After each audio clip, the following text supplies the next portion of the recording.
Nad kõik läksid toredale suvepuhkusele, peitudes paradiislikus kuurordis sügaval okupeeritud Ukraina aladel. Venemaa FSB nautis päikest, liiva ja sepitsemist. Nad arvasid, et on kavalad. Ukraina ei tuleks kunagi selle peale, et kontrollida kuurorti ja leida Vene sõdureid, kui okupeeritud aladel on nii palju kohti, mis tunduksid FSB jaoks loogilisemad. Aga FSB eksis. 100 FSB ohvitseri peitusid rannakuurordis, kuid nende puhkus lõppes põrgus. See, mis juhtus, kui Ukraina nad leidis, oli jõhker ja tõhus. Asukohaks oli Herson, kus 10 FSB töötajad olid rajanud koordineerimiskeskuse ühe oblasti kuurordi territooriumile. Kohapeal oli 10 sõidukeid, relvastatud valvurid ja kontrollpunktid, mis reguleerisid sissepääsu. FSB on samuti rajanud oma baasi ümber maa-alused varjendid ning inseneritõkked, et takistada volitamata isikute ligipääsu. Kui eesmärk oli varjata seda, mis kuurordis toimub, siis FSB ei saanud sellega eriti hästi hakkama. Üks Venemaa kõige salajasemaid organisatsioone näis olevat otsustanud saladuse avalikustada. Võib-olla arvasid nad tõesti, et Ukraina vaatlusvõime on nii piiratud, et oma tegevuse varjamiseks piisab vaid minimaalsest pingutusest. Või, mis veel hullem Venemaa jaoks, FSB-d ei huvitanud see üldse. Oma ussus, et nad on kaitstud, olid nad ülbed. Need FSB töötajad võisid arvata, et pole oluline, kui on märke sellest, milleks nad Hersoni kuurordi olid muutnud, kuid nad said valusa õppetunni. Või kas nad üldse õppisid sellest? Ukraina avastas kuurordi asukoha ja vallandas tõelised tulevihma. Siin on see, mida me teame. Ukraina otsustas vastata tulele tulega. FSB on Venemaa föderaalne julgeolekuteenistus. Täiuslik vastus FSB-le on Ukraina SBU ehk Ukraina julgeolekuteenistus.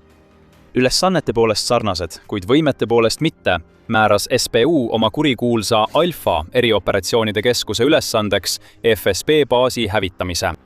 Alfal on suur maine. Defense Expressi 19. juuli raporti kohaselt on see SBU üksus alates 2026. aasta algusest registreerinud üle 50 000 Vene sõjaväelase kaotust. On Vene sõdureid, keda tuleb kõrvaldada. See on meeskond, keda Ukraina tahab selleks kasutada. Alfa ei valmistanud pettumust. Kasutades 13 drooni ründas Alfa üksus FSB rajatist korduvalt. FSB ohvitserid, kes päevitasid kuurordis, tundsid kuumuse tõusu, kui kogu rajatises puhkesid suured tulekahjud. Nii ei olnud nad päevitamist ette kujutanud. Kuurord põles maani maha ja hetkega oli FSB salatsemine läbi.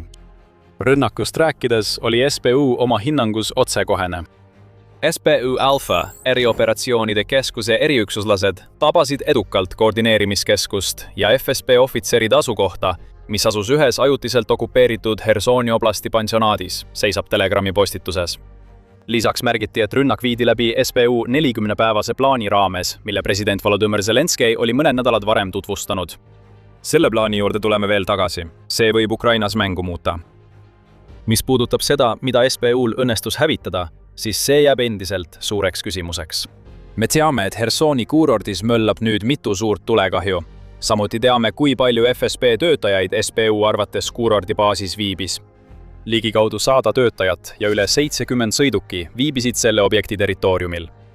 On väga tõenäoline, et paljud neist FSB töötajatest said suurte tulekahjude tagajärjel kannatada või hukkusid. Samuti hävisid sõidukid. Siiski ei soovi Ukraina oma raportites ennatlikke järeldusi teha. Selle video loomise ajal hinnatakse veel tegelikku tekitatud kahju ulatust. Kindel on see, et Ukraina on just andnud FSB-le hävitava löögi, organisatsioonile, mis peaks koosnema Venemaa sõjaväe ja julgeolekuteenistuste eliidist. Samuti teame, et Ukraina sihtis sidekeskust, mis mõjutab rindel toimuvat Hersonis. Tundub tõenäoline, et FSB koordineerib rünnakuid rindel ja korraldab erioperatsioone oma kuurordi peidupaiga kaudu. Nüüd enam mitte. Päike ja liiv on asendunud kõrvetavate leekidega. Meil on ka mõned kaadrid rünnakust, mille avaldas SBU X-is ja Telegrammis. Video tõestab iga väidet. Alfa üksuse ja selle halastamatu tõhususe kohta. SBU ei avaldanud rünnaku täpset kuupäeva ega kuurordi täpset asukohta. Sõjauuringute instituut ehk ISW leiab, et geolokaliseeritud videomaterjal näitab, et see oli piirkond nimega Šasljustava, mis asub umbes 130 kilomeetri kaugusel Dnipro jõe läänekaldast. Tänu videomaterjalile teame me seda, et FSB näis oma varjatud baasis olevat praktiliselt kaitsetu. Korduvalt näeme FPV-drooni filmitud vaadet, kui see droon sööstab rajatise ühe osa pihta. Huun saavad tabamusi, tohutuid plahatusi salvestavad kõrgel sihtala kohal lendavad luuredroonid. Sageli näeme, kuidas ühe hävitatud sihtmärgi leegid veel löömavad, kui droon suundub järgmise poole. Üks videolõik näitab isegi FSB töötajaid oma elu eest jooksmas, kui droon läheneb rünnakuks. On ebatõenäoline, et need FSB töötajad ellu jäid. Viimane kaader on kõige paljastavam. Luuredroon hõljub räsitud alakohal, filmides kaadreid Ukraina rünnaku tagajärgedest. Me näeme igal pool leeke. Terved hooned on muutunud tulemeredeks. Neil FSB töötajatel, kes nendesse hoonetesse lõksu jäid, ei saanud olla mingit pääsemislootust. Kuurort on muutunud tõeliseks põrgumaastikuks. Venemaa kavatses muuta selle koha, mis peaks külastajatele rõõmu pakkuma, veel üheks räpaseks hammasrattaks Putini põrgulikus sõjamasinas. SBU Alfa üksus kavatses hävitada kõik viimasedki kuurordile iseloomulikud jooned, mis sellel baasil kunagi olid. Keegi ei lähe enam sellele Hersoni alale puhkama. Ja nüüd peab see, mis FSB-st piirkonnas alles on jäänud, endale uue peidupaiga leidma. Mis puudutab droone, mida Ukraina kasutas, siis SBU pole midagi avaldanud, kuid me võime spekuleerida. Kahju ulatust ja iga eduka löögi plahatuste suurust arvestades tundub tõenäoline, et FSB peidupaiga hävitamiseks kasutati FP2 droone. Kui see on nii, oleks see droon olnud ideaalne valik. See ei ole päris FPV-droon, kuid samuti ei ole see ka seda tüüpi reaktiivmootoriga droon, mida Ukraina kasutab sihtmärkide ründamiseks Venemaal. FP2 on keskmaa ründekoloss, mis toimetab plahvatusohtliku tulejõu igale sihtmärgile, mida ta tabab. Firepointi poolt välja töötatud ja alates 2025 aastast kasutusel olev FP2 on fikseeritud tiivaga droon, mille tippkiirus on 205 km tunnis ja tööraadius umbes 200 km. Ideaalne sihtmärkide tabamiseks okupeeritud aladel rindejoone taga. Drone suudab kanda kuni 105 kilogrammist kasulikku koormust ning püsib õhus kuni 2,5 tundi. Jällegi, see on ideaalne. Umbes tund kulub maksimaalse tööraadiuse saavutamiseks ning siis jääb piisavalt aega kohandusteks enne sihtmärgi tabamist. Alfa üksus oskab neid droone ka väga hästi kasutada. Veebruaris korraldatud rünnakute seeria tõestab seda. Nende rünnakutega hävitas Alfa Vene tagalas laskemoonalaod ja juhtimispunktid. Need rünnakud on vaid näide SBU FP2 kasutamisest. Seega on loogiline, et sellele tuntud droonile usaldati kaose külvamine kuurordis, mida FSB kasutas oma sidebaasi loomiseks. Ükskõik millist droonimudelit kasutati, see osutus FSB vastu korraldatud rünnakus ülioluliseks ning see, mida Alfa üksus just saavutas, võib Ukraina sõjas tohutut vahet teha. Selleks on mitu põhjust, kuid enne kui nendesse süveneme, tuletan kiiresti meelde, et vaatate saadet The Military Show. Kui saate meie kanalilt väärtuslikku teavet, siis ärge unustage tellida ja vajutada teavituskella, et näha rohkem meie analüüse viimaste Ukraina rünnakute kohta. Esimene põhjus, mida me just mainisime, on miski, mida me videos varem juba käsitlesime. See rünnak FSB vastu oli osa 40-päevasest rünnakukampaaniast, mille Volodõmõr Zelenski juunis välja kuulutas ja mille eesmärk on halvata Venemaa sõjaline ja majanduslik potentsiaal. See teade tehti 25. juunil, mis tähendab, et oleme alles veidi üle poole rünnakutest läbi viinud. See teeb Venemaale muret. Ukraina hävitab suuri FSB sidekeskusi alles oma kampaania poole peal. Kreml on väga mures selle pärast, mida SBU selle ohtliku kampaania haripunktiks veel varuks hoiab. Ja kui me ütleme ohtlik, siis peame silmas seda, et palju Vene baase ja varustust lastakse tükkideks. Zelenski on andnud SBU-le ülesandeks viia läbi see 40-päevane kampaania, mille käigus kasutatakse peamiselt droone sihtmärkide ründamiseks Vene tagalas. Ukraina andis isegi varakult vihje, milliseid sihtmärke selle kampaania raames rünnatakse, kui Zelenski selle välja kuulutas. See langes kokku rünnakutega naftabaasi vastu Krasnodari krais ja 2 naftarafineerimistehase vastu Ufas, mis asub Venemaa Baškortostani vabariigis. Sõnum näib olevat see, et kui see jääb SBU droonide tegevusraadiusesse ja seda saab kasutada Putini sõjaeesmärkide saavutamiseks, siis on see sihtmärk. See on vähemalt meie oletus. Ukraina on hoidnud täpsed sihtmärgid, mida ta soovib tabada ja kasutatavad taktikat saladuses, mis tähendab, et me saame teada, et rünnak oli osa 40-päevasest kampaaniast alles hiljem ja ainult siis, kui Ukraina otsustab selle teabe avalikustada. See on tark. Ära lase Venemaal teada saada, mida sa plaanid, enne kui FSB ohvitserid põlevad. Zelenski valis selle kampaania väljakuulutamisel SBU väga konkreetse põhjuse tõttu. SBU on juba mitu kuud järjest näidanud Ukraina positsioonide kaitsmisel rindel kõige kõrgemaid näitajaid tänu erinevat tüüpi droonide kasutamisele. Erioperatsioonide keskus SOC Alpha on juhtpositsioonil okupantide jõudude isikkoosseisu ja varustuse hävitamise tulemuste poolest, ütles ta oma teadaandes. Nii et Alpha üksus oli juba tipus, kui rääkida Ukraina hävituspotentsiaalist Venemaa vastu. See lisas FSB kuurordibaasi põletamisega oma trofeekollektsiooni veel ühe suure trofee. Selles kampaanias näeme kahte asja. Esiteks on Ukraina arendanud nii mitmekesise droonide arsenali, et peaaegu ükski koht Vene tagalas pole enam turvaline, olgu sihtmärk okupeeritud Ukrainas või Venemaal endal. Näiteks Ufa rafineerimistehas asub Ukrainast umbes 1400 kilomeetri kaugusel ning just seda sihtmärki kasutas SBU 40-päevase kampaania alustamiseks. Herson on ilmselgelt palju lähemal ja just see ongi asja mõte. Kui tegemist on kõrge väärtusega sihtmärgiga, mida Venemaa tõesti vajab, siis SBU-l ja Alpha üksusel on selleks tööks droon olemas. Teiseks näitab 40-päevane kampaania meile, kui ulatuslikuks on Ukraina luurevõrgustik muutunud.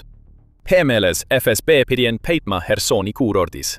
Võib-olla ei saanud nad sellega hästi hakkama, aga see pidi olema salajane baas. SBU leidis selle üles ja hävitas selle. Seda ongi nad viimased nädalad teinud, kui sihtmärk sihtmärgi järel pihta saab. Ja lisaks sihtmärkidele endile on Ukraina luure nüüd nii muljetavaldav, et suudab juhtida oma droone läbi Venemaa õhukaitselünkade, tabades sihtmärke sadade ja mõnikord isegi tuhandete kilomeetrite kaugusel Venemaa sees. See muudab mängu täielikult. See tähendab, et Ukraina teab rohkem, kui Venemaa arvab ja miski Venemaa sees ei ole turvaline. Selle 40-päevase kampaania kogu mõte on kahjustada Venemaa sõjalist ja majanduslikku potentsiaali, mida SBU ongi teinud. Sõjaliselt ründab SBU kõike, mis on seotud Vene juhtimise ja koordineerimisega. Just seda me nägimegi Hersonis. Sidekeskus on hävitatud, mis avaldab suurt mõju Venemaa eesliinivägedele. Majanduslikult näeme, kuidas SBU ründab rafineerimistehaseid, naftabaase, transpordisõlmi ja varilaevastiku tankereid Mustal merel ja Aasovi merel. See on kõik nafta ja kütus, mida Venemaa ei saa eksportida. Ja isegi kui need tooted polnud mõeldud välismaale müümiseks, vaid sisetarbimiseks, kaotab Venemaa ikkagi raha. Põlenud nafta ja kütus tuleb asendada ning see ei ole odav. Seda tüüpi surve hakkab end ära tasuma. Ukraina kampaania Vene kütuse vastu on põhjustanud puudujääke kogu Venemaal ja okupeeritud aladel, eriti Krimmis, mis on üha enam isoleeritud. See 40-päevane kampaania on osa surveoperatsioonist, mis sunnib Putinil vaatama, mis ootab tema sõdureid ja rahvast talvel. Kütus põleb nüüd ja Ukraina jätkab rünnakutega energiarajatiste vastu, kui ilmad lähevad külmemaks. Siin on ka Ukrainal oma huvi mängus. Ukraina on talvel külm riik ja Venemaa on seda ära kasutanud, rünnates Ukraina energiavõrku. 2025 aasta talv oli Ukraina jaoks eriti raske, kuna Vene rünnakud jätsid suure osa elanikkonnast elektri ja kütteta, sageli päevadeks korraga. Ukraina jaoks võib praegune surve end ära tasuda, sundides Putinit läbirääkimistele ja võib-olla ennetades veel üht rasket talve. Ukraina kasutab oma 40-päevase kampaaniaga ära oma eeliseid. Ta on Venemaast tehnoloogiliselt ees, nagu näitab tehisintellektil põhinevate droonide esiletõud. Droonipõhine õhutõrje on samuti üks Ukraina eelis. See tehnoloogia tõuseb nüüd esile ning SBU ja eriti Alpha üksus näitavad, kuidas seda saab kasutada. Seega on 40-päevase kampaania jätkumine peamine põhjus, miks see rünnak võib olla Ukrainale mängumuutja. Teine põhjus peitub selles, mida Ukraina ründas – FSB-d. Ametlikult on FSB föderaalne täidesaatev organ, mis töötab Venemaa enda kaitsmise nimel. Rahvusliku julgeoleku küsimused, terrorismivastane võitlus ja riigipiiride kaitse kuuluvad kõik FSB pädevusse, nagu ka Putini kaitsmine nende ohtude eest, nii tegelike kui ka kujuteldavate eest, mida Putin varjudes näeb. Ükski neist ülesannetest ei hõlma Ukraina ründamist, kuid FSB on just seda teinud, mis tähistab kõrvalekallet sellest, milleks organisatsioon tegelikult mõeldud on. FSB töö tegelikkus on palju segasem, kui Venemaa väidab. Tänu Business Insideri 2022 aasta augusti raportile teame, et FSB valmistus vähemalt alates 2019. aastast täiemahuliseks sissetungiks Ukrainasse ning selle aja jooksul kuni 2022 aastani oli organisatsiooni suurus 5-kordistunud. Vene huvide kaitsmine ei ole FSB tegelik eesmärk. Agressioon Ukraina vastu on vähemalt seni, kuni Venemaal õnnestub Ukraina allutada. Alates sellest, kui Putin alustas sissetungi, on FSB arenenud tsiviilorganisatsioonist sõjaliseks organisatsiooniks. King's College London märgib, et FSB ohvitserid ei ole eesliinil. Selle asemel tegelevad nad palju pahatahtlikumate tegevustega, sageli sügaval Ukraina või Venemaa tagalas. Ukrainas saadab FSB spioone, et välja selgitada kõike, mida nad suudavad, et toetada Venemaa sõjapingutusi. Venemaa tagalas nii Venemaal kui ka okupeeritud Ukrainas tegelevad FSB agendid sageli sellega, mida kolledž nimetab Ukraina kodanike filtreerimiseks. See hõlmab võimalike kaastöötajate tuvastamist ja katseid eemaldada tänavatelt kõik, kes võiksid Venemaale ohtu kujutada. FSB kasutab piinamist, andmekaevet ja sotsiaalmeedia kontode kontrollimist, et saada võimalikult palju teavet ning esitada tõendeid oma Ukraina kodanike vastu esitatud alusetute süüdistuste toetuseks. Lühidalt öeldes on FSB muutunud Ukrainas vähkkasvajaks. See ongi nüüd selle ülesanne, olla pahatahtlik jõud, mis eksisteerib selleks, et kahjustada Ukrainat, mitte kaitsta Venemaad. FSB rajatise hävitamisega Hersonis on Ukraina just andnud hoobi ühele Venemaa kõige hämaramale organisatsioonile, mis tegutseb tema territooriumil. Ukraina loodab, et FSB ohvitserid sattusid leekidesse koos hoonetega. Iga langenud ohvitser on hästi välja õppinud professionaalne Vene spioon, keda on väga raske asendada. Isegi kui enamik umbes 100 Hersoni kuurordi töötajast jäi ellu, on nad kaotanud sidevahendid ja võib-olla ka olulised andmed. See loob võimalusi Ukrainale. Tulevasi lööke, mida FSB võis varem ette näha, saab nüüd läbi viia. Rünnakute plaanid Ukraina vastu on haihtunud õhku. Vähemalt mõneks ajaks on FSB Hersonis muutunud ebaoluliseks teguriks. Ja rääkides sellest piirkonnast, mis on olnud osaliselt Venemaa poolt okupeeritud alates sissetungi algusest, soovib Ukraina piirata Venemaa tõhusust Hersonis nii palju kui võimalik. FSB kohaloleku kõrvaldamine Hersonis on suur samm edasi. See on ka viimane mitmest vähekajastatud sammust, mida Ukraina on astunud, et nõrgestada Venemaad Hersonis. Reuters teatas juuni lõpus, et Hersoni marionettkuberner Vladimir Saldo väitis, et Venemaa poolt okupeeritud alad selles piirkonnas on nüüd ilma elektrita, Ukraina rünnakute tõttu kütuse ja energeetika taristu vastu. Oma 20. juuli raportis Venemaa pealetungi olukorra kohta teatas ISW, et ei Vene ega Ukraina allikad olnud Hersonis maapealsetest liikumistest teatanud. See on Ukrainale hea. See viitab sellele, et ummikseis oli juba enne FSB rajatise rünnakut olemas. Nüüd, kui see rajatis on hävitatud, võib Ukraina olla loonud võimalusi tagasisurumiseks. Vähemalt on see andnud aega kindlustuste tugevdamiseks, kuna rindel olevad Vene sõdurid satuvad paanikasse ja viivitavad rünnakutega, sest side nende FSB ülemustega on katkenud. Lõppkokkuvõttes näitasid SBU ja selle alfa-üksus Venemaale just seda, et Ukraina eest ei saa midagi varjata. Mida iganes Venemaaga ei püüaks varjata, Ukraina leiab selle alati üles. Umbes 100 FSB töötajat said seda just omal nahal tunda. Nad nautisid mõnusat väikest suvepuhkust okupeeritud Hersonis, kuid nad on sõjas ja Ukraina andis neile sellest surmava meeldetuletuse. Ukrainal on komme üles leida see, mida Venemaa üritab varjata, ja siis saata droonid seda hävitama. Sama juhtus Donetskis vaid paar päeva enne Hersoni rünnakut. Seal peitis Venemaa kütuselao maha jäetud betoonitehasesse. Ukraina leidis selle üles ja käivitas Operation Helli, et see hävitada. Lisateavet saate meie videot vaadates. Kui teile meeldis see analüüs Ukraina viimasest võidust Venemaa üle FSB-s, siis kindlasti tellige The Military Show, et näha, mis meil järgmisena tulemas on. Aitäh vaatamast!